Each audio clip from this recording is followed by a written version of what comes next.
Bom dia, igreja! A graça e a paz do nosso Senhor Jesus Cristo. Vocês estão bem? Que alegria retornar para a casa do Pai. Como é diferente cultuar virtual e cultuar presencialmente. Então, você que está nos assistindo, sejam muito bem-vindos, mas lembre-se que a presença da comunhão presencial é diferente. Eu estava aí já umas 3 semanas sem estar aqui com os irmãos. É uma grande alegria estar aqui com vocês. Quando você melhora um pouquinho a vestimenta, né? Quem tem intimidade tira onda com você, né? Um par de irmãos falaram com você, ih, pastor, tá diferente hoje. Isso aí é prova que no normal eu estou bem abaixo, né? Então, é um feedback positivo que eu recebo, mas não poderia de vir um pouco mais arrumado, porque consagrar os filhos ao Senhor é uma festa, é uma celebração. E essas pequenas coisas a gente tem perdido. Tenho visto os pais fazer tudo com a criança e apresentar já com 3 anos de idade. O primeiro lugar que a Ruth saiu da maternidade foi para casa e da casa para a casa do Senhor. Eu ainda creio que esses passos são muito importantes. Amém? Queria começar, gente, fazendo uma pergunta. Quem aqui é ansioso? Então, na casa de Deus, não pode... Levanta o braço aí. Quem anda preocupado? Vez ou outra perde o sono. Eu também ergo minha mão, viu, meus irmãos? Eu tô nesse balaio. Mas o Senhor, Ele tem uma palavra de exortação. Criança aqui, jovem de 12 anos levantando. Criança anda ansiosa, anda preocupada. Jovenzinhos também. Mas o Senhor tem uma palavra para nós. E como eu gosto de brincar, o Senhor, Ele fala primeiro com o pregador. Então eu já fui trucidado por essa palavra. E o pregador, ele é um carteiro. Eu estou aqui apenas entregando a mensagem, só que você recebe a carta aberta. Então, eu já li, já fui surrado por essa mensagem, mas o Senhor, Ele tem algo para falar conosco através de ansiedade. O tema da ministração de hoje é ansiedade ou fé. De um lado, ansiedade, preocupação, inquietação, perturbação, angústia. Tudo isso é sinônimo. E do outro lado, a fé. E que hoje, nessa ministração, eu anseio que nós possamos, durante toda a ministração, e o anseio maior que durante a semana, essa pergunta fique na nossa cabeça. Ansiedade do lado ou fé do outro lado? E não sou da área da saúde, mas o objetivo da ministração de hoje é a gente esmiuçar as causas da ansiedade, procurar identificar a causa principal da ansiedade e propor, biblicamente, remédios para ela. Só que para o mundo ele é especialista em deturpar conceitos, em sorrateiramente mudar coisas. E para o mundo, ansiedade é sinônimo de compromisso, uma pessoa dedicada, uma pessoa que se entrega. Mas o nosso simples dicionário diz que o sinônimo de ansiedade é preocupação, angústia, perturbação e aflição. O antônimo de ansiedade para o mundo é uma pessoa descompromissada, é uma pessoa que está deixando a vida levar de qualquer jeito. O que o dicionário diz no tocante à ansiedade, que o antônimo é calma, equilíbrio. E vamos agora para ver como a ansiedade não é algo bom. Alguns sinônimos de ansiedade catalogados pela OMS: medo, insônia, palpitação, angústia, dificuldade de relaxar, dificuldade de concentrar. Peguei só os principais, né? E ele vai seguindo.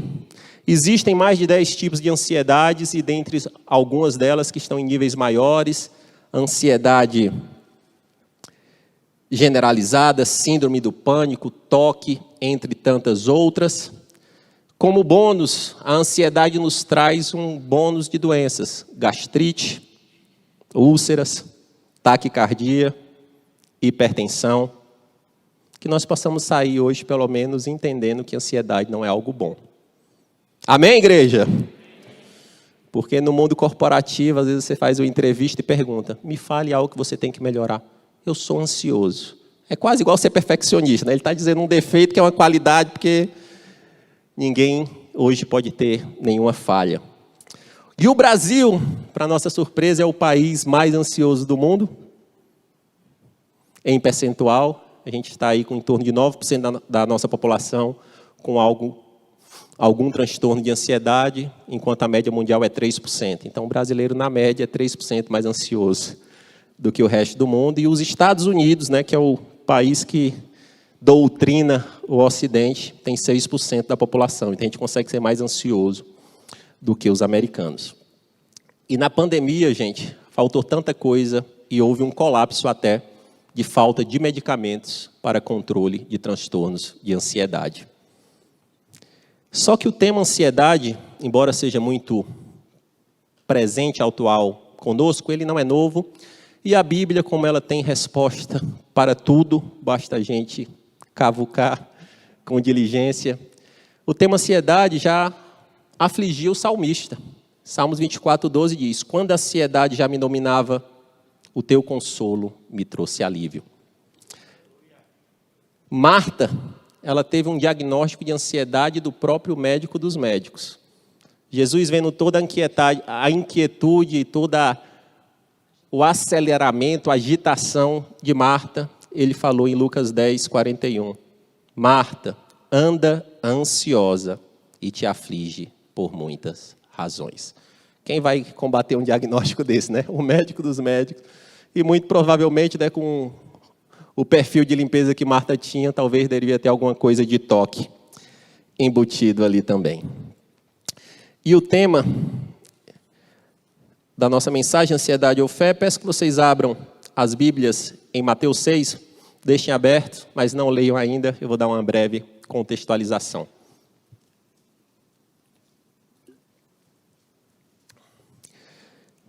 Jesus, ele falou do tema ansiedade no seu principal sermão, no Sermão do Monte. O Sermão do Monte foi um momento muito importante do ministério de Cristo. Ele já tinha selecionado os discípulos, já tinha feito alguns milagres, estava expandindo seu ministério, mas ali no Sermão do Monte, ele expõe toda a sua sabedoria, ali ele confronta a lei de Moisés, não no intuito de invalidá-la, mas de dar o real sentido da lei. Ali ele fala de ensinamentos para a alma, e ele dedica uma parte muito, muito importante do sermão para o tema ansiedade. As três principais coisas que tiveram maior relevância no Sermão do Monte de Cristo, assim, que ele debruçou mais tempo, foi as bem-aventuranças, a oração, onde ele deixou a oração universal, e ele deixou um bom tempo para falar do tema ansiedade. E quando nós lemos um texto, é muito importante a gente entender o contexto que ele está inserido. A Igreja Batista Manaim, ela tem lá, nos nossos pilares, palavra. Isso aqui, gente, em nome de Jesus, não pode ser igual visão e missão de empresa, não, que a gente coloca lá e todo mundo vê e fica igual uma fotografia que ninguém vive. O nosso anseio, enquanto pastores, é que todos vocês sejam guiados pela palavra de Deus. Individualmente, disciplinadamente, diariamente. Júnior tem um instituto, bênção. Tem um maná diário, bênção. As pregações são bíblicas, bênção. Mas nada substitui o contato diário e pessoal do crente com a palavra de Deus. Nada. E nessa subseção, a gente tem que entender desse sentido que um versículo está inserido numa perícope, né, que os teólogos falam, que é uma parte da Bíblia, um subtexto, e esse subtexto está num capítulo, e o capítulo no livro. Se a gente observar, Jesus falou de ansiedade, mas antes de falar de ansiedade, foi o homem mais perfeito que já existiu, então ele não soltou o tema ansiedade ao vento no seu sermão. Antes disso, ele falou de tesouro no céu e tesouro na terra, e depois ele falou a quem você quer servir, a Deus ou o dinheiro, ou em algumas traduções, o mamon. Então ele foi construindo essa linha de raciocínio, e a terceira pergunta que ele faz é, ansiedade ou fé? Tesouro no céu ou na terra, Deus ou mamon, ansiedade ou fé? Vamos abrir as nossas Bíblias em Mateus 6, a partir do verso 25. Eu usualmente uso a NVI, mas propositadamente eu mudei para a ARA, porque algumas versões usam preocupação, algumas versões usam ansiedade, mas eu acho mais apropriado para esse contexto, sem dúvida alguma, o tema ansiedade. A tradução de ansiedade. Vamos lá, diz assim o texto sagrado. Por isso vos digo, não andeis ansiosos pela vossa vida, quanto ao que haveis de comer ou beber, nem pelo vosso corpo, quanto ao que haveis de vestir.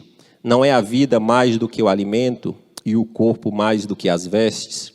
Observais as aves do céu, não semeiam, não colhem, nem ajuntam em celeiros. Contudo, vosso Pai Celeste as sustenta. Porventura não valei vós muito mais do que as aves? Qual de vós, por mais ansioso que esteja, pode acrescentar um côvado ao curso da sua vida? E por mais que andais ansiosos, e por que andais ansiosos quanto ao vestuário? Considerai como crescem os lírios do campo. Eles não trabalham nem fiam. Eu, contudo, vos afirmo que nem Salomão, em toda a sua glória, se vestiu como qualquer deles. Ora, se Deus veste assim a erva do campo, que hoje existe e amanhã é lançada no forno, quanto mais a vós outros, homens de pequena fé. Portanto, não vos inquieteis dizendo que comeremos, que beberemos, ou como nos vestiremos.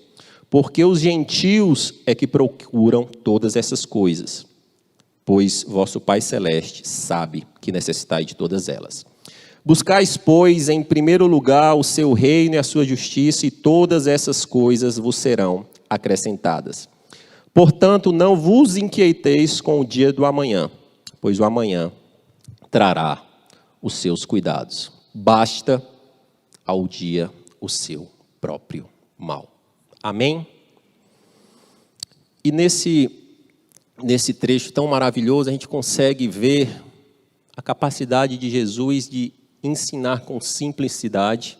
Ele fala de aves, ele fala de ervas do campo, fala de lírio, e ali com ensinamentos profundos, mas ele tinha com certeza uma audiência mais religiosa que queria saber, isso aí ele está só com falácia.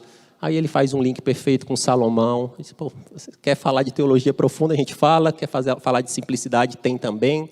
E Jesus ele explica muito, muito perfeitamente essa questão da ansiedade. Jesus ele faz um misto entre o Senhor do universo, que faz afirmações no imperativo, e um bom mestre que ensina através de perguntas. Ele afirmava algumas coisas e, vez ou outra, ele deixava uma pergunta. Imagina aquela multidão vendo a sabedoria de Cristo, inquieto, muitas vezes, com um silêncio colossal. É isso que eu imagino. E diante desse texto tão magnífico, eu pensei aqui 10 ensinamentos no tocante à ansiedade. Jesus ele utilizou 5 argumentos, obviamente cada pessoa pode procurar mais ou menos, mas 5 argumentos que dão um pano geral do que é ansiedade, de como ele vê. Depois ele fala claramente da causa da ansiedade e depois ele traz os antídotos, os remédios, as contramedidas para a ansiedade. Vocês estão comigo, igreja? Dá um glória aí bem forte. Amém. Só para beber água enquanto você... A primeira lição é, Jesus, ele confronta diretamente a ansiedade. Muitas vezes a gente tem pregações que cercam o Lourenço, falam uma coisa, ele falou contrariamente, muito claramente contra a ansiedade. Nos versos 25, 31 e 34. No 25 ele falou, por isso digo, não andeis ansiosos pela vossa vida. No 31 ele falou, portanto não vos inquieteis. É a mesma palavra que só foi traduzida de uma forma diferente. A mesma palavra no original grego. Que comeremos, que beberemos ou vestiremos. No 34 ele falou, portanto, não vos inquieteis com o dia de amanhã. Então, numa parte do sermão relativamente curta, ele faz 3 afirmações no imperativo. E quando a gente ouve alguém falando, a gente tem que saber quem está falando. Era o Senhor do universo falando. Não andeis ansiosos, não vos preocupeis, não vos inquieteis. Imperativo é sugestão, gente? É uma ordem. E essa ordem foi invalidada? Não. Tudo que Jesus aplicou no Sermão do Monte era toda a base que a igreja ia seguir.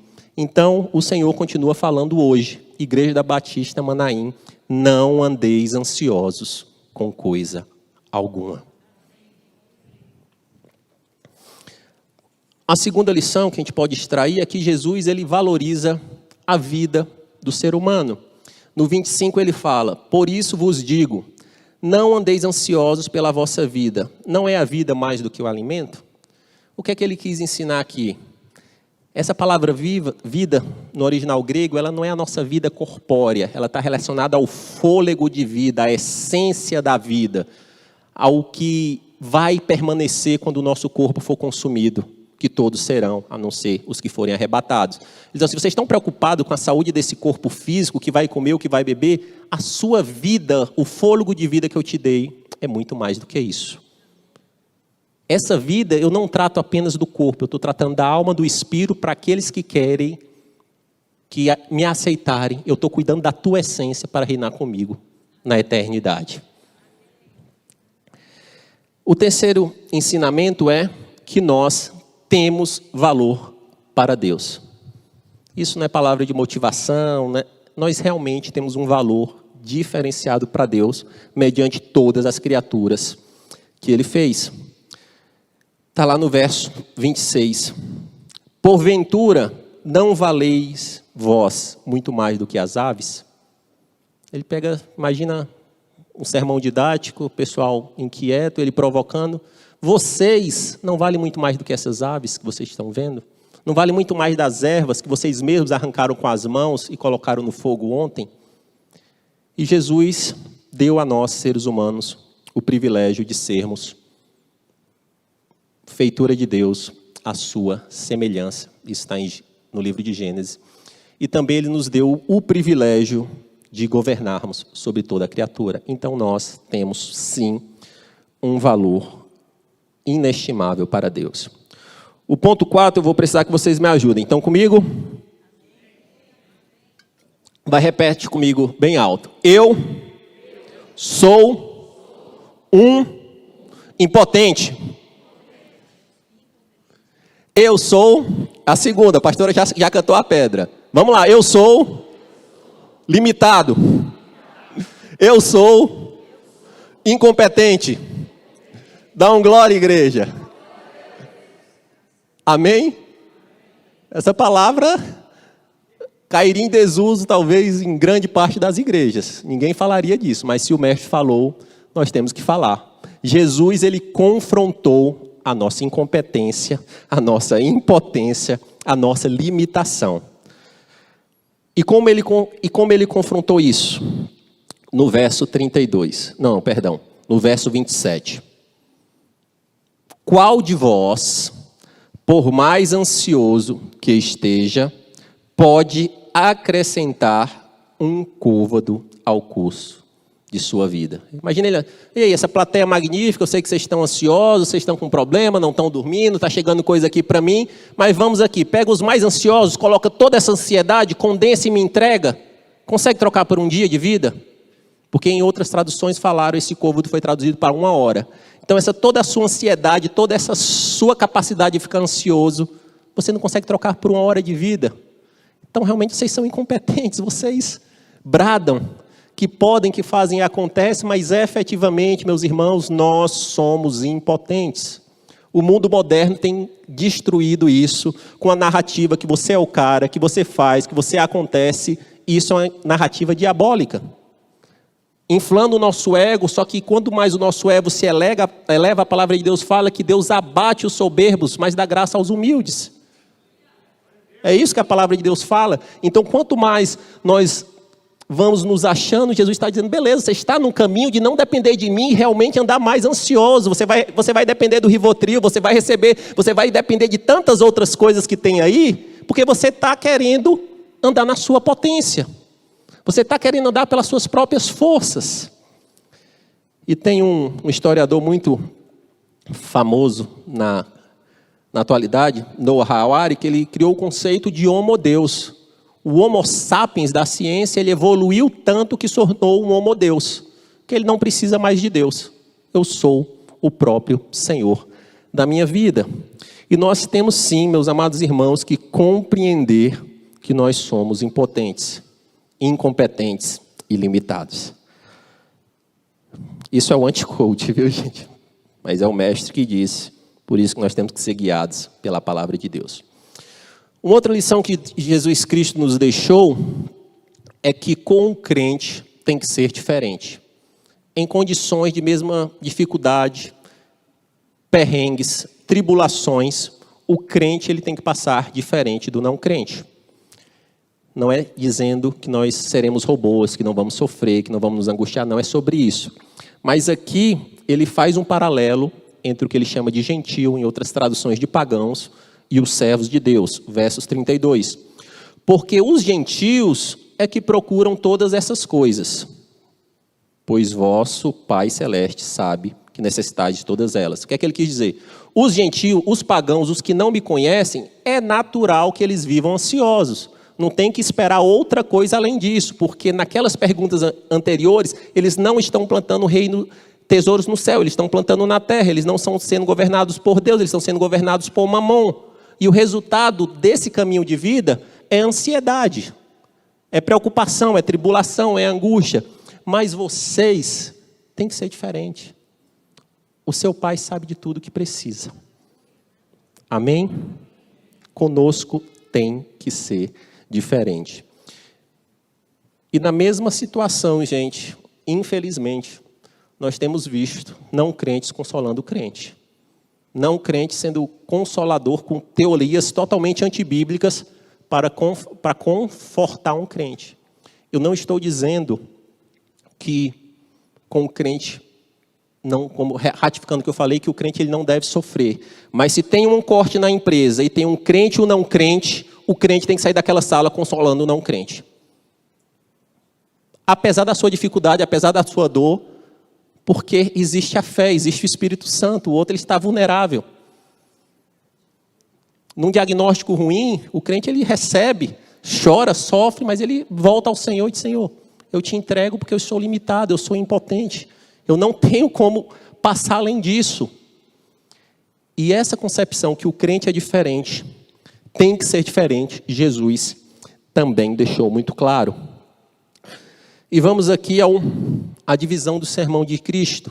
Ele chegou a um ponto que ele identificou a causa da ansiedade. Vamos ao verso número 30. É duro, meus amados irmãos. Ora, se Deus veste assim a erva do campo, que hoje existe e amanhã é lançada no forno, quanto mais a vós, outros. E aqui está o diagnóstico da incredulidade. Homens de pequena fé. Homens de pequena fé, mulheres de pequena fé. Então, para aquela multidão, Jesus, como um médico, talvez chegava para ele que muitos estavam ansiosos, preocupados, com muitos problemas. Aí Jesus foi caminhando, foi explanando, e agora eu vou te dar o diagnóstico, a causa. Homens de pequena fé. E realmente isso se aplica totalmente a nós hoje. Quanto mais a ansiedade cresce, o medo cresce, as inquietações, as preocupações crescem, o Espírito Santo continua dizendo, homens e mulheres de pequena fé. E não adianta eu dizer que tenho fé, não adianta eu bater na porta e dizer no peito e faça e aconteça. É nas tribulações que a nossa fé vai aparecer. É nas dificuldades que a nossa fé vai aparecer. E esse homens de pequena fé, Jesus utilizou em outros contextos. Só para vocês terem a dimensão dessa palavra, foi a mesma palavra que Jesus utilizou. Glória a Deus, nossa irmã amada, bênção, filha de Deus. Nossa irmã, Ruth, já é irmã do mais idoso que tem aqui, gente, corpo de Cristo. E nós temos que andar juntos em amor. E aqui, essa palavra que Jesus utilizou foi a mesma que ele utilizou para Pedro. Quando Jesus aparece para Pedro, andando sobre as águas, Pedro, corajoso, intempestivo, ele anda, só que quando vê o vento, vê o cenário com dificuldade, Pedro afunda, Jesus pega ele pela mão e diz: homem de pequena fé. Esse homem de pequena fé, Jesus utilizou em um outro momento, quando os seus discípulos estavam para fazer uma viagem, eles estavam conversando inquietos porque não tinham preparado o pão. Isso aí está escrito em Mateus 16:8, depois vocês checam. Aí Jesus fala: homens de pequena fé, vocês não viram quantas multidões eu alimentei há pouco tempo?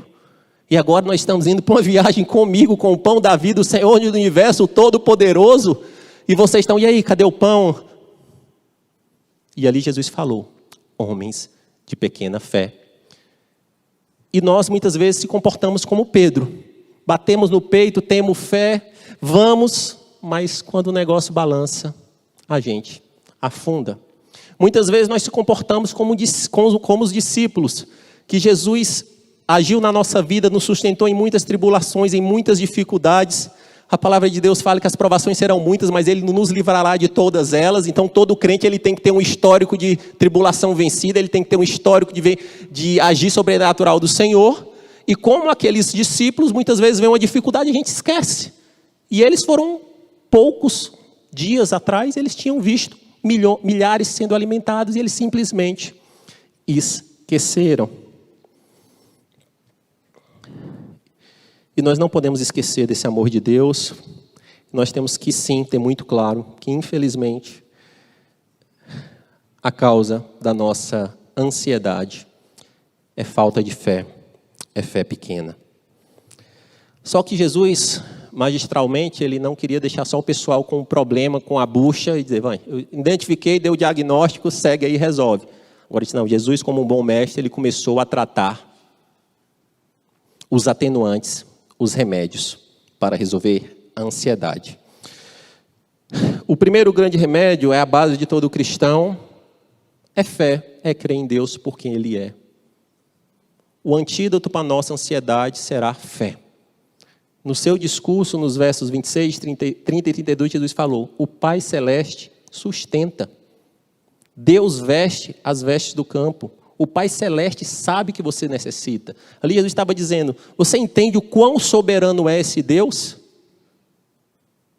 Mas o hiato está entre você reconhecer e você efetivamente crer no seu poder. E o primeiro antídoto é realmente crer nesse poder de Deus. E como é que nós fazemos para crer, Júnior? Passos atrás, disciplinas espirituais do crente, oração, leitura da palavra e jejum. Então, se você está aqui ansioso, o primeiro diagnóstico que você tem que fazer é: como é que estão minhas disciplinas espirituais? Não estou orando, não estou lendo a Bíblia, não estou jejuando, então é muito provavelmente que a ansiedade ela só vai se alastrar mesmo. Porque o antídoto é a fé, e a fé a gente não consegue armazenar, a fé a gente tem que ir cultivando dia após dia, nutrindo. E se nós não tivermos com as nossas disciplinas espirituais muito alicerçadas, nós sofreremos. E um outro bom motivo, um outro bom caminho para a fé, pegando o link lá dos discípulos que esqueceram o que Jesus tinha feito há pouco, é nos lembrar das grandes coisas que o Senhor fez em nossas vidas. Nos lembrar dos livramentos, nos lembrar da misericórdia, da benevolência, da sustentação. Ele fez, e Ele não mudou, Ele não tirou férias. Ele não está recuperando o poder para voltar e fazer mais, não. Ele é o mesmo ontem, hoje, eternamente. E aquele que nos sustentou naquelas tribulações anteriores, Ele nos deixou a promessa que Ele nos livrará de todas. Então nós temos que sempre estar olhando para trás. Sugiro, todo crente deve ter um caderninho de oração para que toda bênção, toda glória, você vai lá e quando você estiver desfalecendo, você abre o caderno. Por vezes, eu pego esse caderno. Eu vou lá e digo: Senhor, obrigado. E vejo lá, e realmente, o Senhor não mudou. Eu é que estou inquieto, eu é que estou perturbado. E nós temos que trazer à memória esses memoriais, esses marcos. E tem um específico que o Senhor agiu no momento de tribulação da minha vida, numa dificuldade, que vez ou outra ele salta a memória muito claramente na minha vida. E eu vou compartilhar com vocês. Certa vez, tinha alguém muito querido no hospital psiquiátrico. E hospital psiquiátrico, meus amados irmãos, eu acredito que é bem fora do comum da grande maioria das pessoas. Um hospital psiquiátrico é um ambiente bem hostil, É um ambiente que não há separação de uma pessoa que está depressiva e de uma pessoa que tem uma síndrome extremamente crônica. Ficam todas as pessoas naquele universo bem complexo. Tem pessoas que podem ter distúrbios leves, ele é internado com pessoas de distúrbios mentais gravíssimos. E realmente é algo complexo. Eu estava lá numa sala, chorando, e nessa sala tinha muito barulho, tinha muitas coisas que muitas pessoas têm que ficar amarradas no hospital psiquiátrico, se debatendo, gritando, várias doses de remédio. E eu ali só estava eu e Deus, eu só chorava. E nesse quarto tinha um jovem de aproximadamente 18 anos, que ele devia ter uma doença extremamente grave, que desde quando eu cheguei lá ele se debatia, ele urrava, ele gritava. E num determinado momento, esse jovem ele volta à sanidade, arregala os olhos para mim e falou: filho, não chora, eu estou contigo. Filho, não chora, eu estou contigo. É esse Deus, meu amado, ele continua, isso não é privilégio meu, se nós buscarmos, ele fez isso com todos nós. Mas nós esquecemos essa benevolência desse Deus, esse amor incomparável. E ali depois ele falou: filho, vamos orar um Pai Nosso. Ele está dizendo: você está chorando e está orando pouco. E ele orou um Pai Nosso comigo. E depois disso ele arregalou os olhos e dormiu profundamente. É esse Deus que nós servimos, meus amados. É esse Deus que nós servimos. Mas a gente esquece. Um outro antídoto, um outro remédio que o Senhor nos dá é que nós devemos estabelecer prioridades eternas. Da mesma forma que ele perguntou um pouquinho antes desse sermão, qual tesouro, onde você está colocando seu tesouro, na terra ou no céu? Jesus ele volta a essa temática no verso 33 dizendo: buscai, pois, em primeiro lugar o seu reino e a sua justiça, o reino de Deus. Então, antes de todas as coisas, nós temos que ter prioridades eternas. Amém, igreja? O texto é claro, não é em segundo, não é em terceiro, não é em quarto, não é quando dá, não é quando eu preciso, não é quando eu estou bem, não é quando eu estou motivado, não é quando eu estou desmotivado. Sempre buscai o reino de Deus e a sua justiça. Prioritariamente. Só que nós somos maestros, habilidosos e ardilosos de deturpar o texto. Porque a gente entende, muitas vezes, esse texto é muito pregado no contexto de teologia da prosperidade. Buscar primeiro o reino de Deus é dizimar. Dizimei, vou aguardar o dinheiro cair na conta. Isso é buscar o reino de Deus e a sua justiça. Buscar o reino de Deus não é ser um dizimista, trocador com Deus. Essa é uma pessoa que vive como um mordomo, onde tudo que você tem é do Senhor e você é apenas um administrador. Buscar primeiro o reino de Deus e a sua justiça não é ajudar quando dá, não é ser um frequentador de igreja, não é ser um consumidor do evangelho, não é ser alguém que busca entretenimento. Buscar o reino de Deus e a sua justiça é viver por uma causa como testemunha viva de Cristo onde você vai. E sabendo o contexto da palavra testemunha, que é ser Marte. Então buscar o reino de Deus e a sua justiça é realmente pegar a sua cruz e segui-lo. Buscar o reino de Deus e a sua justiça. Ah, Jesus, o Senhor é maravilhoso. Não é pegar e soltar. É pegar o arado e não olhar mais para trás. Isso que é buscar primeiro o reino de Deus e a sua justiça. Mas o mundo ele quer dar cada vez menos compromisso com mais retorno. Dá uma ajudadinha, faz lá e tal, e você está buscando. Não, existe um Senhor e Ele é que julga se nós estamos buscando o reino de Deus e a sua justiça. Existe um Senhor. Não sou eu que sirvo e digo: ô Senhor, quão bom servo eu sou. Misericórdia. O nono ponto e o quarto antídoto é crer nas promessas. A Bíblia é um livro recheado de promessas e o Senhor continua dando promessas gerais para a sua igreja e vez por outra dando promessas específicas para cada um de nós.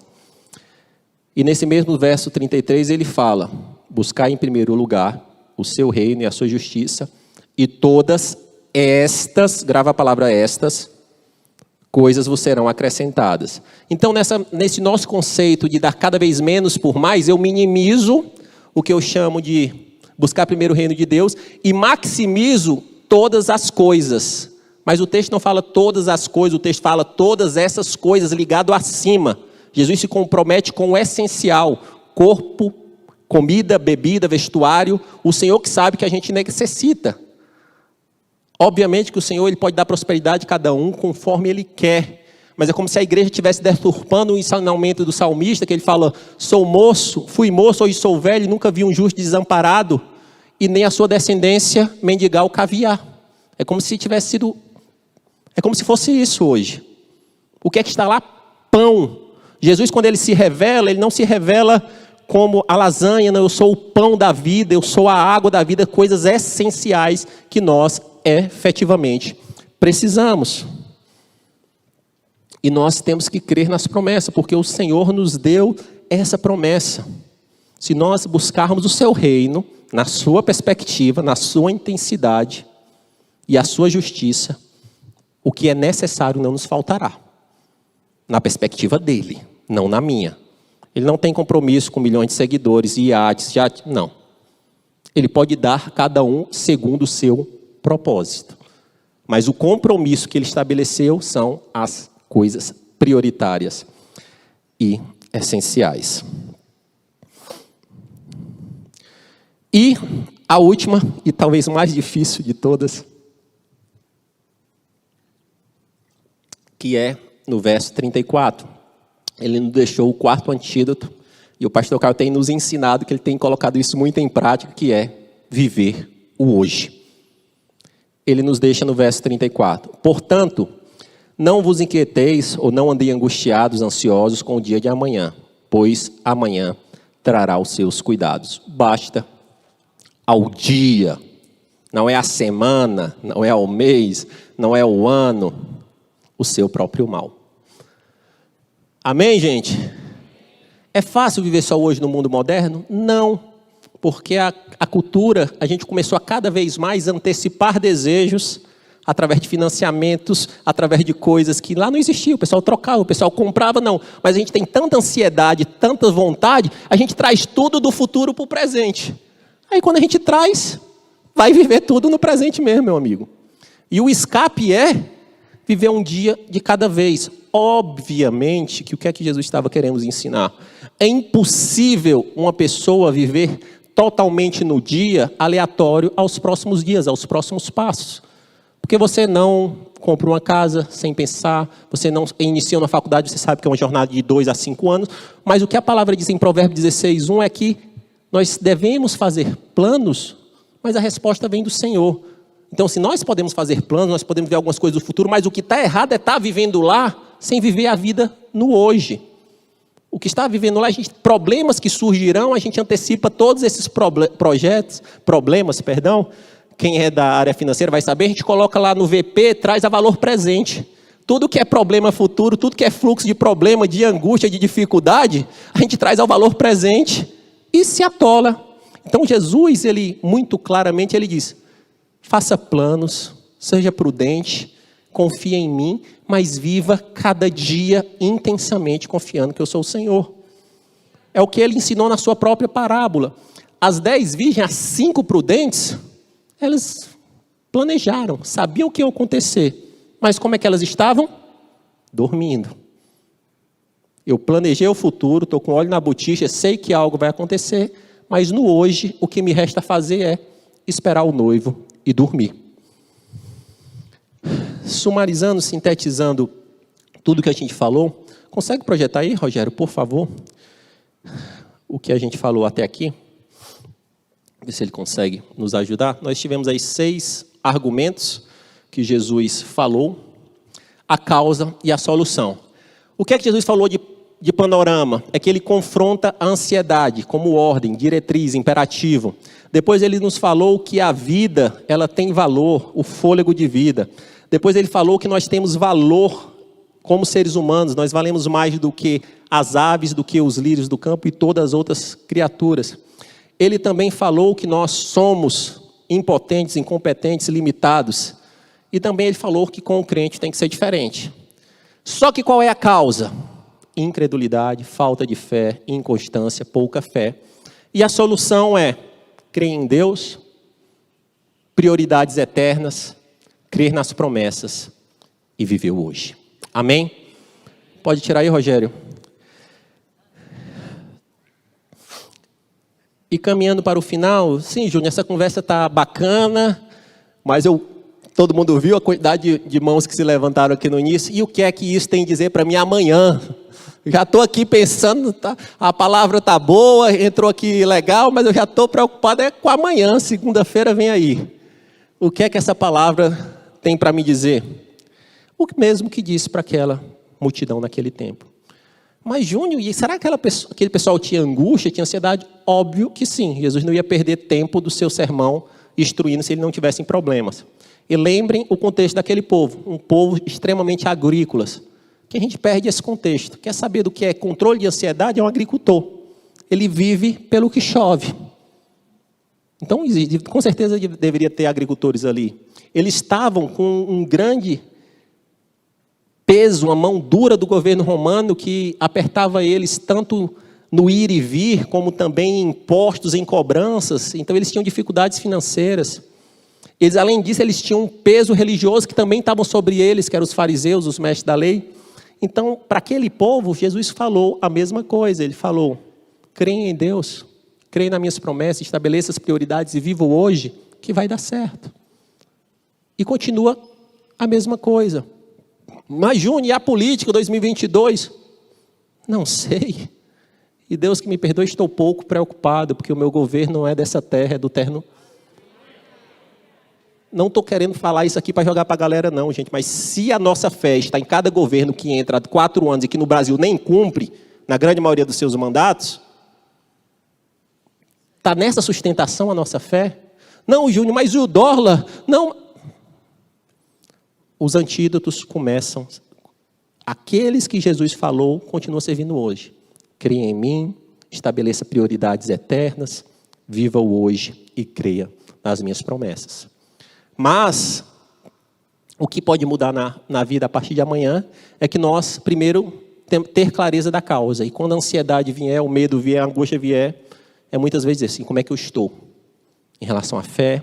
Como é que eu estou em relacionamento com Deus? Como é que está a minha disciplina espiritual? O que é que eu vou abrir mão da minha agenda para orar mais, para fortalecer o meu espírito?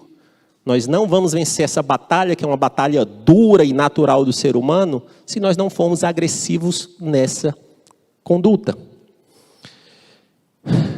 E é tão interessante, gente, que esse tema ansiedade ganhou tanta dimensão que os jovens, além de toda a preparação que ele tem que ter para os exames, para os Enem da vida, muitas escolas estão investindo em trabalho psicológico, em virtude da ansiedade, que jovens que travam, mesmo tendo estudado. Assim, mas uma psicóloga pode dar mais alento para um jovem do que o Senhor do universo? Tem um fenômeno que existe uma síndrome que é relacionada à compra, ansiedade de compra, e estatísticas mostraram que na Black Friday subiu muito mais as pessoas ansiosas, né, que as empresas com marketing ficam manipulando, jogando oferta, jogando desconto, e as pessoas ansiosas para ver se conseguiriam comprar o que queriam nas condições que queriam. E o antídoto é o mesmo. Mas, meus amados irmãos, faz-se necessário ser muito claro. Creio no poder do Senhor, sei que o Senhor pode restaurar, mas nós não podemos negligenciar, que pode ser que estejam aqui irmãos ou irmãs que estão em situações crônicas de ansiedade, tomando os medicamentos. E o intuito dessa palavra não é que você chega em casa e jogue tudo fora, até porque ninguém toma uma pílula de fé instantaneamente. Que você seja acompanhado pelo seu profissional e passo a passo você obter a sua liberação. Não é nesse nível de irresponsabilidade. Não, atente a isso. Você está sendo acompanhado por um psiquiatra, por um psicólogo, que ele também lhe acompanhe nessa liberação.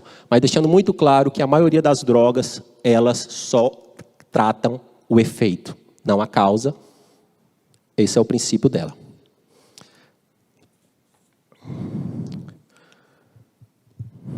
Queria chamar o Moisés, a gente já está caminhando para o final. Esse Moisés está com mais cabelo do que o habitual, não?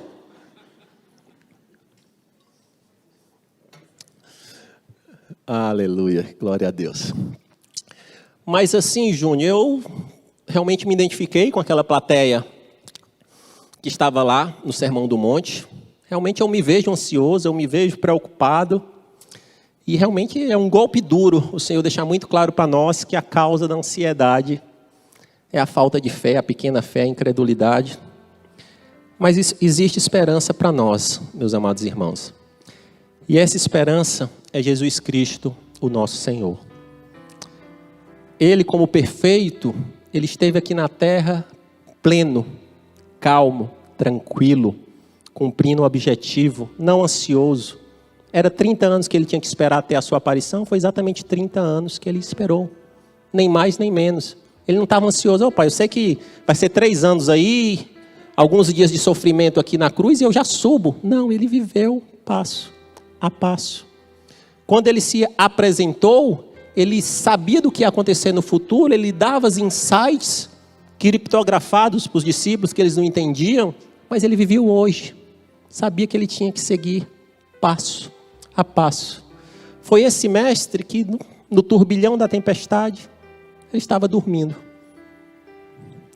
É esse mestre que, com o intempestivo Pedro, querendo resolver tudo nas suas próprias mãos, que cortou a orelha de Malcom, ele vai lá, bota mais um milagre para a conta e diz: Pedro, você não sabe que se eu clamasse para o meu pai, ele poderia mandar legiões de anjos e resolver isso, Pedro, mas eu tenho uma missão.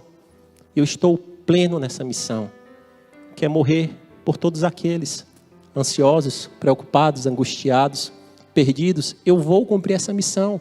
Então, meus amados irmãos, a nossa busca, o nosso anseio é saber que pelas nossas próprias forças nós não conseguiremos. Só em Cristo Jesus que é possível suportar a loucura que está esse mundo. Só em Cristo Jesus. E ali ele segue sendo caluniado. Você imagina o Senhor do universo sendo cuspido na cara, sendo chamado de filho do demônio, apanhando, levando o dedo na cara de autoridades terrenas. E aí ele pleno, calmo, convicto da sua serenidade, do seu objetivo, ele cumpriu todo o propósito. Porque o compromisso dele conosco não é um compromisso nessa terra, é na terra vindoura. E ele morreu naquela cruz para que aquele sangue derramado pudesse nos redimir e nos dar a verdadeira esperança. A verdadeira esperança não está no próximo governo, a verdadeira esperança não está a cada 10 anos que seguem, a verdadeira esperança não vai ser quando meu filho nascer, não vai ser quando meu filho se formar. A verdadeira esperança é quando o povo de Deus se juntará com o Senhor em sua glória. E o Senhor, ele é tão magnífico em Isaías 35, que ele fala que o coxo saltará, o mudo cantará de alegria, a terra seca será manancial, a alegria se apoderará de todos, e a tristeza fugirá, a angústia fugirá. Nós temos uma esperança, nós temos um Senhor, nós temos um destino, meus amados irmãos, mas nós não podemos fraquejar, nós não podemos olhar para as intempéries, porque se olharmos nós vamos afundar. Nós temos que manter o olho em Cristo, porque nós temos um destino, nós temos um local onde toda lágrima será enxugada, onde não vai ter conta, onde não vai ter amanhã, nem próximo mês, porque a eternidade, o antes e o depois, se funde num Deus eterno, que era, que é e que há de vir. E nós temos que trazer esse Jesus para perto verdadeiramente. Nós temos que trazer esse Jesus para perto verdadeiramente, meus amados irmãos. Senão, nós afundaremos e pereceremos, ou não viveremos uma vida, ou sobreviveremos numa vida medíocre. Apaga as luzes, por favor. Baixe a sua cabeça. Tenha o seu momento com o Senhor. Tenha o seu momento com o Senhor. Eu queria pedir, se possível, para o Manaim Worship vir, e se a gente pudesse tocar aquela música, porque o Senhor, ele continua dizendo: aprendei de mim que sou manso e humilde de coração. Ele continua dizendo que ele quer aliviar os nossos fardos, porque o fardo é suave, é leve. Jesus continua dizendo isso para todos nós, meus amados irmãos. Jesus continua dizendo isso para todos nós. Mas eu queria fazer algumas perguntas aqui, meus amados irmãos. Primeiramente, se tem alguém aqui ou que está nos assistindo ou que assistirá posteriormente, que ainda não entregou a vida, o controle da sua vida ao Senhor, que ainda não fez isso, e talvez essa palavra tocou e você se viu como um inquieto, como um perturbado, como alguém que está tentando na força do seu braço governar a sua vida e você quer entregar a sua vida para Jesus. E se tem alguém nessa condição aqui no templo, eu peço que você erga a sua mão, nós vamos apenas orar por você. Se tem alguém aí no chat também, eu peço que você coloque o seu nome. Existem intercessores que estarão orando por você. Mas a palavra de Deus é muito clara: aquele que me negará diante dos homens, eu o negarei diante do meu Pai. Aquele que confessará diante dos homens, eu também o confessarei. Mas eu quero fazer essa oração sobre salvação, porque eu sei que essa mensagem fica e eu sei que muitas pessoas assistirão depois. Senhor, meu Deus e meu Pai, se tem algum irmão ou irmã aqui que ergueu a sua mão ou que não teve coragem de erguer, mas está querendo, Senhor Deus amado, entregar a sua vida, o controle da sua vida para o Senhor, que o Senhor receba, Senhor Deus amado, perdoe os pecados, escreva, Senhor Deus amado, o vosso nome no livro da vida e do Cordeiro. Mas eu tenho uma pergunta para você, e o pastor Caio ele utilizou um termo muito duro na semana passada, que foi o crente não salvo, que você, ao ser confrontado com essa palavra, você pode talvez entrar em confusão de: será que eu sou o crente ou não? Será que eu estou fazendo tudo na minha força? Será que eu estou seguindo uma religião e não tendo o verdadeiro Senhor governando a minha vida? E se você identifica assim também, eu queria orar por você. Senhor, meu Deus e meu Pai, eu te peço, Senhor, se tem algum aqui cristão nominal, que diz que te serve, Senhor, mas ainda encontrou apenas uma religião, não encontrou o Senhor do universo, o governador de todas as coisas, que em nome de Jesus, Pai, o Senhor possa entrar no coração, transformando o coração de pedra num coração de sangue. Dá, Senhor Deus amado, fôlego de vida, Pai. Restaura, Pai, restaura em nome de Jesus. E talvez você se identificou como um crente fiel, que vive, mas que oscila. Talvez como Pedro, que fez coisas maravilhosas, mas vez ou outra se vê perdido em angústias. Vez ou outra toma um remédio, vez ou outra não dorme, mas você quer entregar tudo isso nos pés do Senhor hoje. Eu quero orar com você também. Senhor Jesus, em nome de Jesus, Tu és o médico dos médicos, Tu és, Senhor Deus amado, a nossa esperança, Tu és, Senhor Deus amado, a nossa solução. Senhor Deus amado, eu coloco diante do Teu altar, Senhor Deus amado, toda, Senhor Deus amado, angústia, toda perturbação, toda ansiedade, todo o medo do amanhã, Senhor Deus amado, que em nome de Jesus, Pai, nós possamos nos levantar aqui, Senhor Deus amado, andando firme na rocha que é o Senhor Jesus Cristo. Senhor Deus amado, em nome de Jesus, Pai, se existe incredulidade no meu coração, eu confesso em nome de Jesus. Se existe falta de fé, se existe, Senhor Deus amado, um distanciamento de Ti, eu confesso em nome de Jesus. Eu quero, Senhor Deus amado, uma nova vida, eu quero, Senhor Deus amado, um novo caminhar, mas eu assumo, Senhor Deus amado, o meu compromisso contigo, de andar, Senhor Deus amado, de uma forma diferente, de andar no sobrenatural e não no natural, em nome de Jesus. Mas eu não poderia deixar de encerrar se tem alguém aqui que não pediu perdão sobre esse pecado, sobre esse erro que é a incredulidade que você faça. E eu me faço parte disso, que eu já perdi sonos, preocupado no futuro. Senhor Deus amado, eu te peço perdão, Pai. Que em algumas vezes, Pai, eu olhei, Senhor Deus amado, para o vento, olhei para as outras coisas e afundei, Pai, defiei. Eu te peço perdão, Deus amado, porque muitas vezes eu me coloquei como um homem de pequena fé. Me perdoa, Pai, e me ajuda, Pai. Me ajuda mesmo a caminhar, Pai, nos Teus passos, nos Teus caminhos. Erga a sua mão como quem recebe.